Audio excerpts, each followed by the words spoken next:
ओम शांति। आज प्यारे बाबा के 24 तारीख के महावाक्य हैं। आज बाबा ने हम बच्चों को बार बार ये स्मृति दिलाई है, जैसे लौकिक में किसी के बहुत अच्छी यूनिवर्सिटी में एडमिशन हो जाए तो उसको कितने खुशी रहती है ना। कई माँ बाप भी अपने बच्चों को बताते हैं, अच्छा तुम्हें पता है हमारा बच्चा फलाने स्कूल में पढ़ता है, फलाने यूनिवर्सिटी में एडमिशन, लाख में से एक ही बच्चे का नंबर आता है कहते हैं ना। ऐसे ही हमें भी सदा नशा रहे कि हम कितने ऊंची से ऊंची यूनिवर्सिटी में पढ़ते हैं। बाबा बोले, मीठे बच्चे, तुम यहाँ श्री कृष्ण जैसा प्रिंस बनने की पढ़ाई पढ़ते हो। तुम्हें पढ़ाने वाला स्वयं भगवान है। मीठे बच्चे, तुम यहाँ श्री कृष्ण जैसा प्रिंस बनने की पढ़ाई पढ़ते हो। तुम्हें पढ़ाने वाला स्वयं भगवान है। प्रश्न है, बाबा जब भगवानुवाच शब्द बोलते हैं तो कई बच्चे भी मूंझ जाते हैं। मूंझना माना कंफ्यूज हो जाना, उलझ जाना। क्यों? बाबा बोले, क्योंकि भगवान तो गुप्त है। वो समझते हैं शायद इस दादा ने भगवानुवाच बोला, परंतु निराकार भगवान को बोलने के लिए जरूर मुख चाहिए ना। बाबा कहते, यह वंडरफुल समझने की बात है कि मैं कैसे इनमें प्रवेश कर तुम्हें पढ़ाता हूँ। ओम शांति। भगवानुवाच, भगवान क्या कहते हैं? यह भगवानुवाच किसने कहा? देखने में तो कोई आता नहीं। मनुष्य को भगवान नहीं कहा जाता। कोई समझेंगे कि बोलने वाले ही कहते हैं भगवानुवाच, लेकिन निराकार भगवान बोल रहे हैं। अभी कहते हैं यह सिर्फ तुम बच्चे ही जानते हो। बाबा कहते हैं कौन बोल रहे हैं? निराकार भगवान बोल रहे हैं, ये सी बात सिर्फ तुम बच्चे ही जानते हो। बाबा कहते हैं, बच्चे यह कौन बैठा है? भगवान कहाँ है? यह नई बात है ना, इसलिए मनुष्य मूंझ जाते हैं। लेकिन भगवानुवाच है जरूर। कहते हैं कि मैं बच्चों को राजयोग सिखा रहा हूँ। नर से नारायण अथवा कृष्ण, नारी को लक्ष्मी अथवा राधे बनाने के लिए योग और ज्ञान सिखाता हूँ। इनमें और इनसे और क्या चाहिए? बाबा कहते और क्या चाहिए?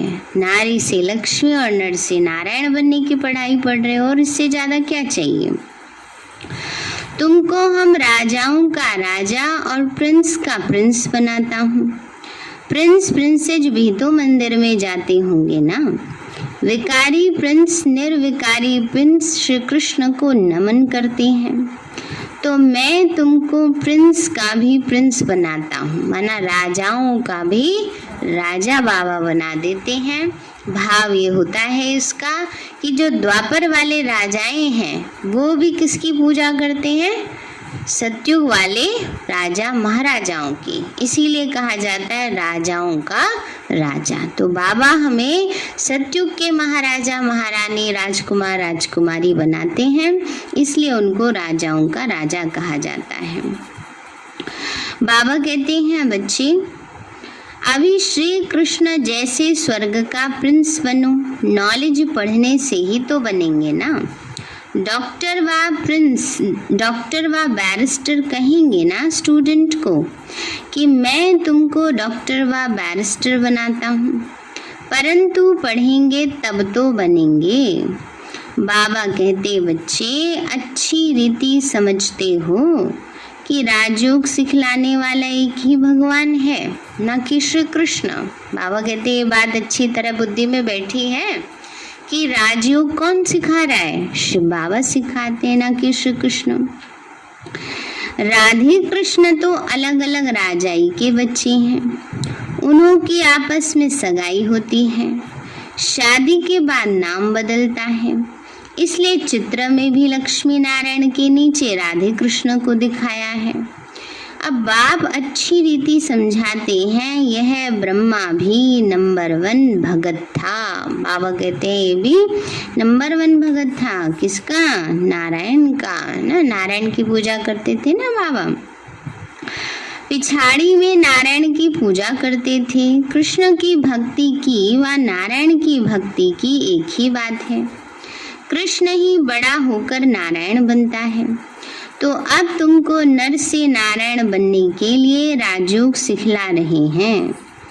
अब तुम्हारे 84 जन्म पूरे हुए। अब इनकी आत्मा भी पढ़ रही है, फिर भविष्य में श्री कृष्ण बनती है। बाबा कहते हैं, बच्चों तुम ज्ञान चिता पर बैठ गोरे बनते हो, फिर काम चिता पर बैठ सांवरे बन गए हो ना। आत्मा सबकी सांवरी काली बन गई है। ये है कंसपुरी। मैं तुमको कृष्णपुरी में ले जाने के लिए आया हूँ। श्री कृष्ण ही सर्वगुण संपन्न 16 कला संपूर्ण है। यहाँ कोई में सर्वगुण है नहीं। बाबा ने कहा यहाँ कोई भी ऐसी आत्मा नहीं जिसमें सर्वगुण हो। मैं आया ही हूँ बच्चों को संपूर्ण निर्विकारी बनाने। बनना तो है योग बल से। बाहुबल है हिंसक लड़ाई जो तीर कमान से होती है। पहले तो तीर कमान से लड़ाई हुआ करती थी, फिर बंदूकों तलवारों से हुई, अब तो होती है बॉम्ब से। खुद कहते हैं हम ऐसे बॉम्ब्स बनाते हैं जो घर बैठे सब खत्म हो जाएंगे। फिर मिलिट्री क्या करेगी? बाबा कहते मीठे मीठे बच्चों ये पाठशाला है। कहाँ बैठे हैं सभी? पाठशाला में बैठे हैं। मैं तुमको प्रिंस श्री कृष्ण जैसा बनाता हूँ। जो फर्स्ट प्रिंस सतयुग का था वो अब 84 जन्म लेकर कलयुग में बैगर बना है। भारत में ही उनका राज्य था, फिर पुनर्जन्म तो लेना पड़े ना। कृष्ण को भगवान कहते तो भगवान फिर पुनर्जन्म में कैसे आएगा? बाबा ने कहा अगर श्री कृष्ण भगवान है तो भगवान तो पुनर्जन्म में आते नहीं। जन्म मरण से न्यारे उसी को परमात्मा कह सकते हैं, भगवान कह सकते हैं। और श्री कृष्ण का जन्म भी दिखाया और मृत्यु भी दिखाई है ना। तो इसलिए बाबा कहते हैं वो देव आत्मा है, नंबर 1 देव आत्मा है, परंतु परमात्मा नहीं। भगवान तो निराकार है, वो है एक रचयिता, बाकी सब है रचना। तब तो कहते हैं कि हम आत्माएं सब भाई भाई हैं। बाप समझते हैं कि तुम ब्रह्मा कुमार कुमारियां आपस में भाई बहन ठहरे, तो फिर क्रिमिनल असॉल्ट कैसे हो, मना विकारी कर्म कैसे हो? तुम वर्षा एक बाप से लेते हो भविष्य के लिए। अगर पवित्र नहीं रहेंगे तो शांति धाम सुख धाम में कैसे जाएंगे? पुकारते भी हैं हम पतित बन गए हैं, पावन बनाने आओ। बाबा कहते पुकारते हैं ना, हे भगवान हे पतित पावन आओ ना, विषय विकार मिटाओ पाप हरो देवा। रोज गाते हैं आरती में। अब भगवान कहते विषय विकार छोड़ो, तो क्या कहते हैं बड़ा मुश्किल है बाबा, इतनी जल्दी थोड़ी छूट जाएंगे हैं।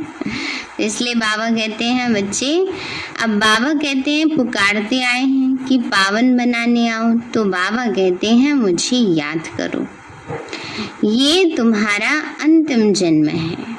तुम सब आत्माएं अब वापस वानप्रस्थ में जा सकती हो, इसीलिए वानप्रस्थी हो।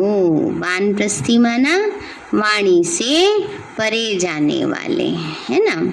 वैसे वानप्रस्थी कहते हैं 60 साल से ऊपर वाले को, सीनियर सिटीजन, क्योंकि उनका भरोसा नहीं रहता ना, कभी भी जा सकते हैं ना। हाँ, जवानों का भी नहीं है, बच्चों का ही नहीं है। बुखार से देखो कितने बच्चे शरीर छोड़ रहे हैं। तो इसलिए पहले क्या होता था, सब जिम्मेवारी पूरी हो जाती थी तो क्या करते थे, वनों में चले जाते थे, आश्रम में रहने लगते थे। उसको कहते हैं वनों में प्रस्थान करना, वो भी वानप्रस्थी, जैसे धृतराष्ट्र को गांधारी को दिखाया ना।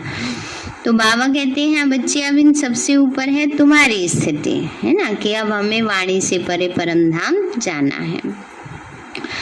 बाबा कहते हैं ऐसा कोई गुरु रास्ता बता न सके, ये ज्ञान है ही एक बाप के पास, वही पतित पावन निराकार है।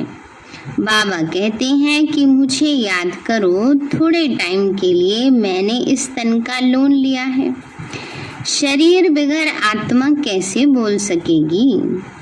भगवान वाच है कि मैं बूढ़े साधारण तन में प्रवेश कर तुम बच्चों को पढ़ाता हूँ। मैं गर्भ में नहीं आता हूँ, गर्भ में आने वाले को तो पुनर्जन्म में आना पड़े। मैं तो एक ही बार आता हूँ। प्रकृति का आधार मुझे जरूर चाहिए। मैं इनमें बैठ तुमको पढ़ाता हूँ। किनमें? ब्रह्मा तन में। यह तो पहले अपना जवाहरात का धंधा करता था, कोई गुरु ने नहीं सिखाया, अचानक ही बाबा ने प्रवेश कर लिया, है ना। ब्रह्मा बाबा में अचानक ही शिव बाबा ने प्रवेश किया। करण करावन हार होने के कारण इससे कर्तव्य कराते रहते हैं, यह भी सीखता जाता है। तुम भी साथ में सीखते जाते हो। बोलते हैं तुमको, परंतु सुनता तो पहले मैं हूँ। किसने कहा? ब्रह्मा बाबा ने कहा, है ना। ये बात शिव बाबा ने नहीं कही, ये ब्रह्मा बाबा ने कही है कि शिव बाबा ब्रह्मा तन से हम बच्चों को बोलते हैं, लेकिन जिसके कान में है, जिसके तन में पहले, वो आत्मा सुनती है। तो पढ़ाने तुम बच्चों को आता हूँ, परंतु इनकी आत्मा भी पढ़ती रहती है। अब ये किसने कहा? ये शिव बाबा ने कहा है ना। तो बच्चों को राजयोग सिखलाने आया हूँ। ऐसा कभी कोई पढ़ाते नहीं है। यह है पावन बनने की बात। यह संगम युग है ही पुरुषोत्तम बनने का। पुरुषोत्तम श्री कृष्ण था, स्वयंवर के बाद उनकी डिग्री कुछ कम हो जाती है, इसलिए श्री कृष्ण की महिमा बहुत है। नाम ही है श्री कृष्णपुरी, इनको कहते हैं कंसपुरी। बाकी कहानी बनाई है कृष्ण और कंस की। बच्चों को समझाया है कि परिपक्व अवस्था होने से भक्ति आप ही छूट जाएगी। तुम कभी किसी को ऐसे नहीं कहना कि भक्ति ना करो, उनको ज्ञान देना है। बाप तुमको ज्ञान दे स्वर्ग का प्रिंस बनाने आए हैं। कृष्ण भी स्वर्ग का मालिक था, अब नहीं है, फिर से वह भी राजयोग द्वारा बन रहे हैं। तुमको भी पुरुषार्थ कर बाप को याद करना है। बाबा ने कहा श्री कृष्ण की आत्मा भी पुरुषार्थ करके ऐसा बनती है। पुरुषार्थ तो ब्रह्मा की आत्मा करती है, पद पाती है श्री कृष्ण का। तो बाबा ने कहा बच्चे तुमको भी पुरुषार्थ कर बाप को याद करना है। हेवन की स्थापना करने वाला हेवनली गॉड फादर है। बाबा कहते तुमको भी पुरुषार्थ करना है। किस बात का? बाबा को याद करने का। और सारे काम करते हैं, बस याद करने का काम ही छूट जाता है ना। देखो 1 घंटा कौन कौन कर रहे हैं?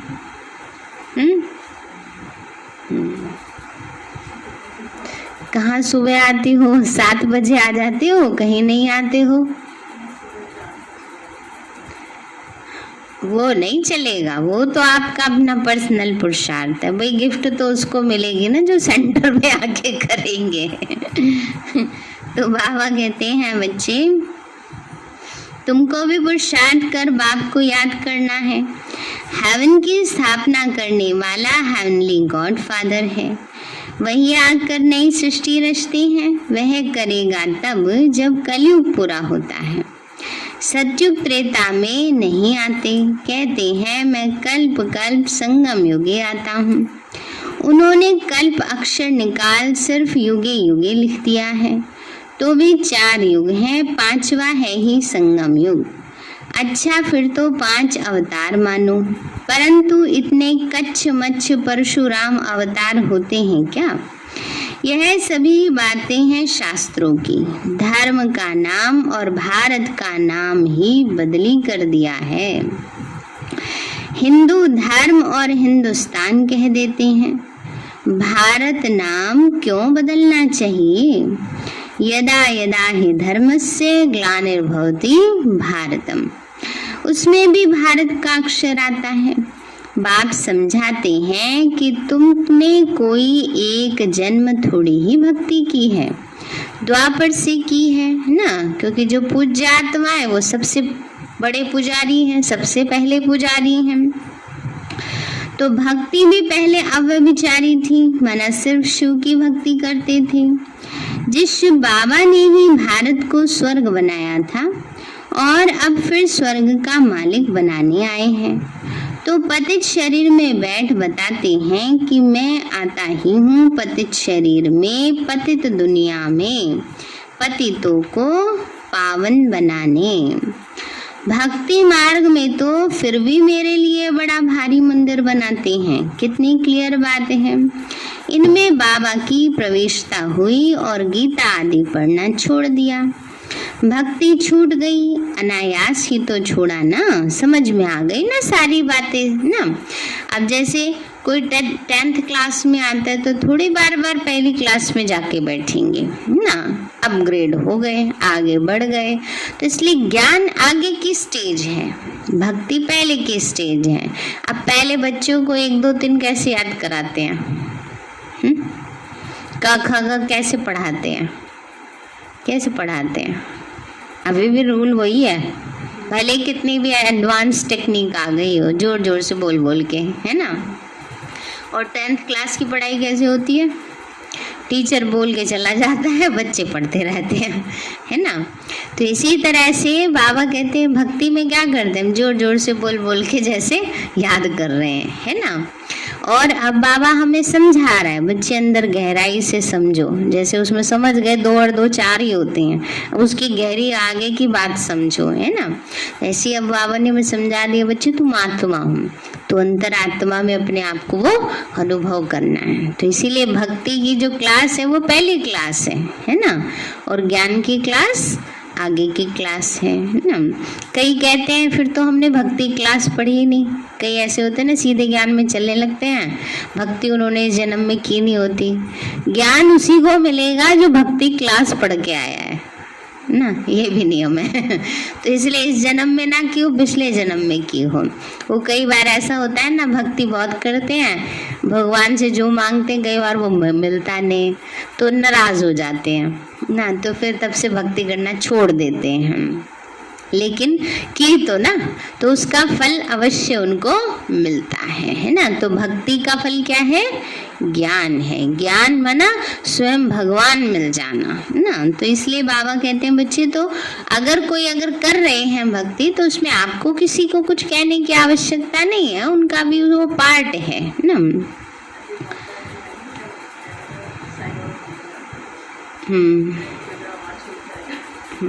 कौन नहीं, भले आप जाओ, कोई मना थोड़ी करता है ना।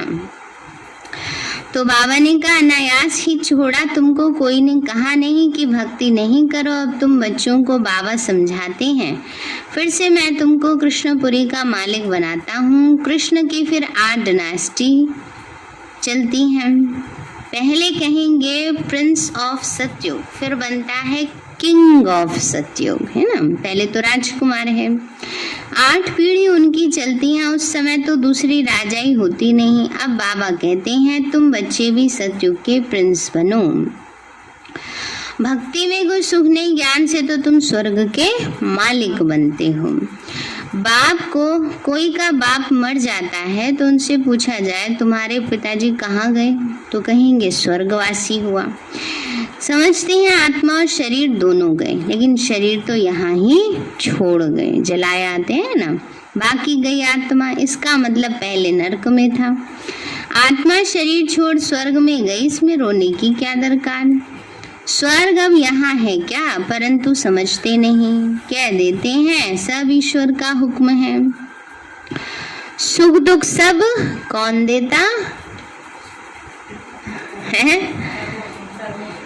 हाँ, दुनिया वाले कह देते हैं सुख दुख सब ईश्वर ही देता है, बाबा कहते हैं नहीं, कहते हैं सब ईश्वर के रूप है, परंतु बाप कहते हैं मैं बच्चों को दुख कैसे दे सकता हूँ, नहीं देता हूँ। बाप से बच्चे कभी दुख मांगते हैं क्या? नहीं मांगते। बाप तो बच्चों को लायक बनाकर प्रॉपर्टी दे जाते हैं, बाकी दुख तो हर एक के कर्मों अनुसार मिलता है। बाबा कहते हैं अभी बच्चे आदि कुछ नहीं मांगो, अभी ये प्रॉपर्टी आदि सब खत्म होने वाली है, फिर तुम्हारे बच्चों को क्या मिलेगा? इतना समय ही नहीं है जो तुम्हारी प्रॉपर्टी का बच्चा मालिक बन सके। बच्चा बड़ा हो तब तो मालिक बने, परंतु इतना टाइम ही नहीं है, विनाश तो सामने खड़ा है। मनुष्य तो कहते हैं कलयुग में अर्जुन 40,000 वर्ष पड़े हैं, यह ब्रह्मा कुमार कुमारियां तो विनाश विनाश करते रहते हैं। कहानी है ना, शेर आया फिर क्या होगा? एक दिन सच में आ जाएगा, है ना। तो इसलिए एक दिन सच में ही ऐसे विनाश हो जाएगा।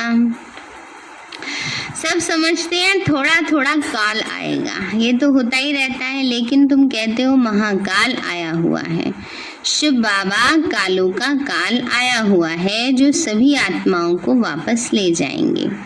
तो शरीर तो जरूर छोड़ना पड़े, इसलिए बाबा कहते हैं योग से पवित्र बनो, आत्माओं को पवित्र बनाए फिर वापस ले जाएंगे।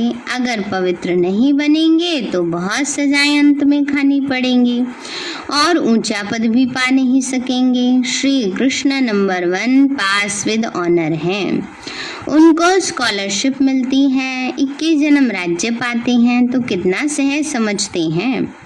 बुद्धि में बैठता भी है फिर भी गुम हो जाते हैं। किसी को भी भक्ति छुड़ानी नहीं है। बाप आए हैं भक्तों को भक्ति का फल देने, ना, बाबा आए ही भक्ति का फल देने हैं। कहते हैं मैं कल पहले मिसल फिर उसी साधारण तन में आता हूँ, कल्प कल्प आकर तुमको पढ़ाता हूँ। ये है ऊंचे ते ऊंची पढ़ाई, तुम जानते हो हम सतो प्रधान थे अब तमो प्रधान है, फिर भारत ही सतो प्रधान बनता है। और धर्म वालों ने इतना सुख नहीं देखा तो दुख भी नहीं देखा।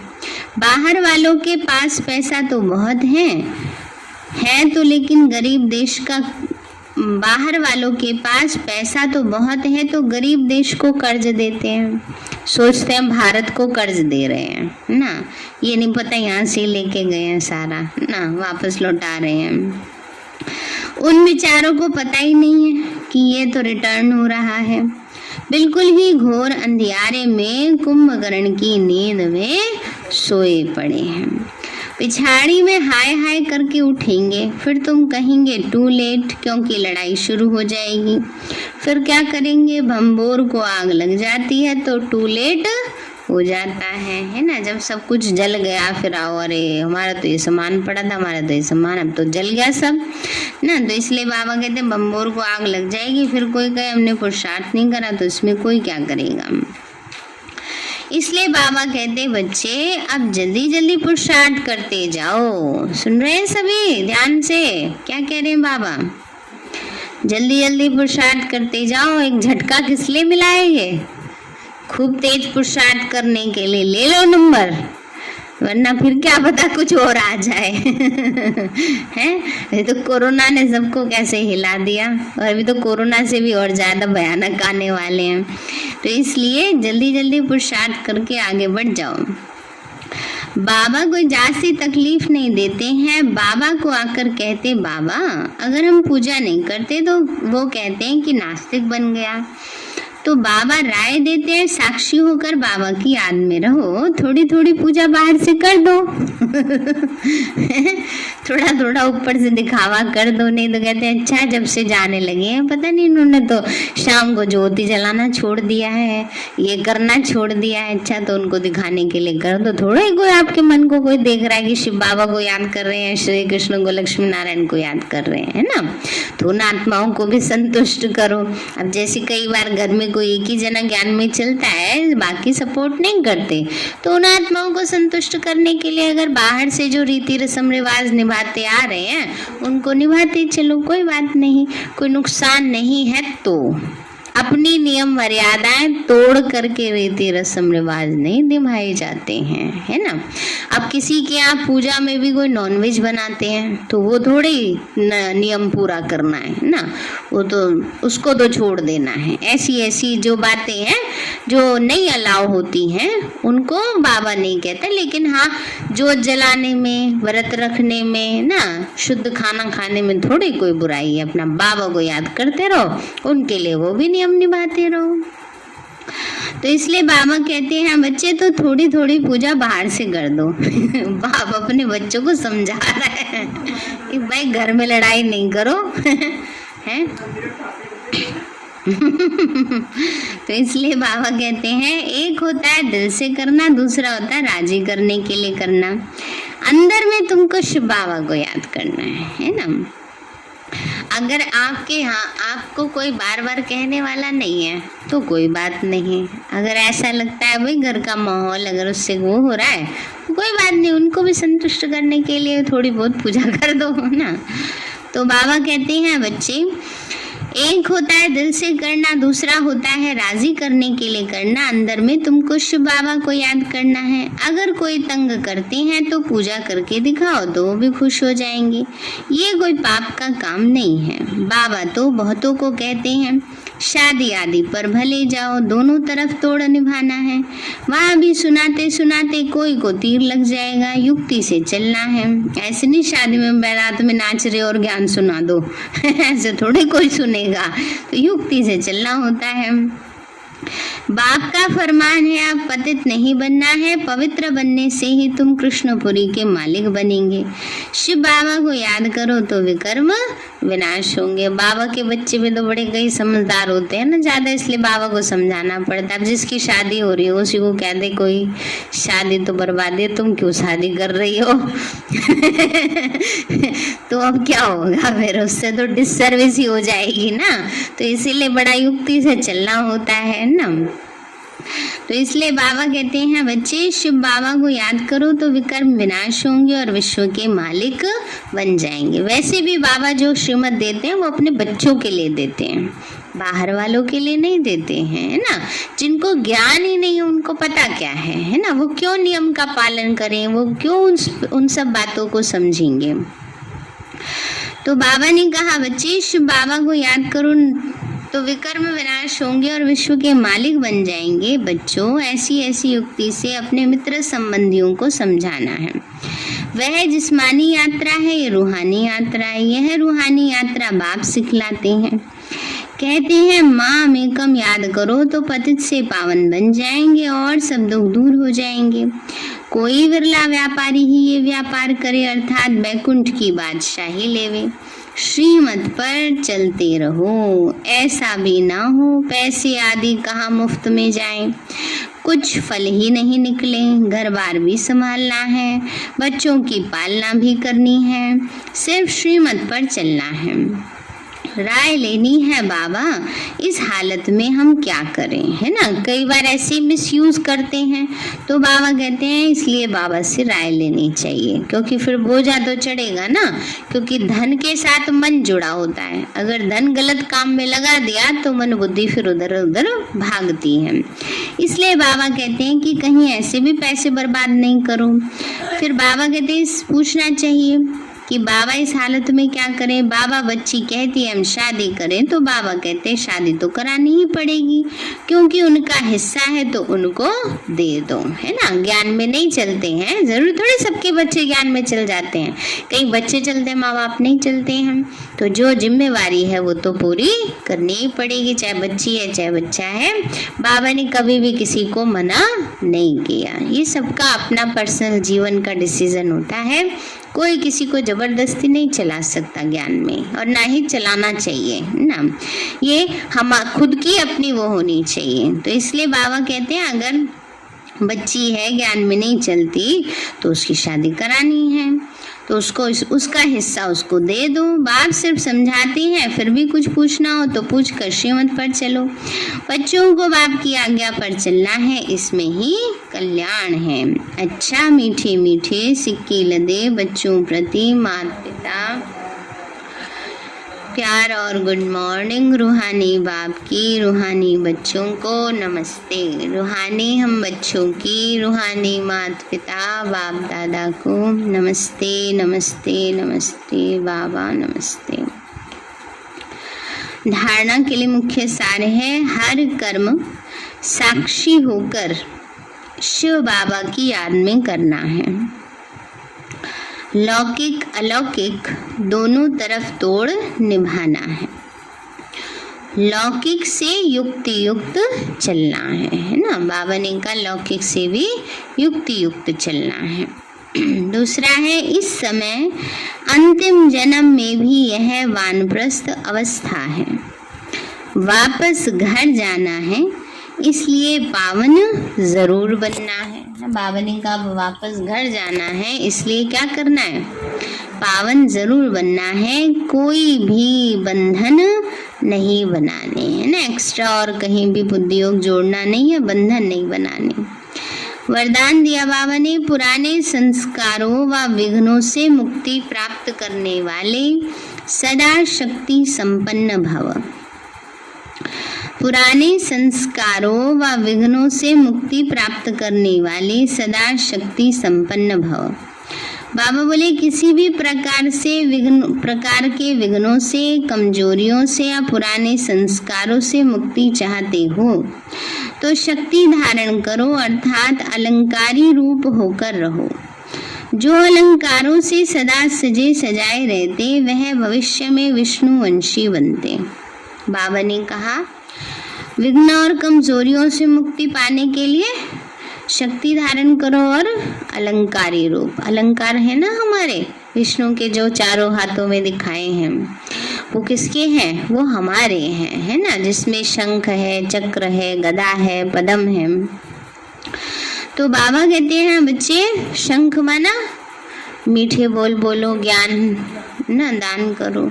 चक्र माना सुदर्शन चक्र फिराते रहो। तो जब सुदर्शन चक्र फिरेगा, ज्ञान दान करेंगे, घर गृहस्थ में रहते न्यारा प्यारा जीवन जिएंगे, योग की शक्ति धारण करेंगे, तो विघ्न कमजोरियां भाग जाएंगी। तो बाबा ने कहा विष्णुवंशी बनते लेकिन अभी वैष्णव बन जाते, उन्हें कोई भी तमोगुणी संकल्प व संस्कार टच नहीं कर सकता।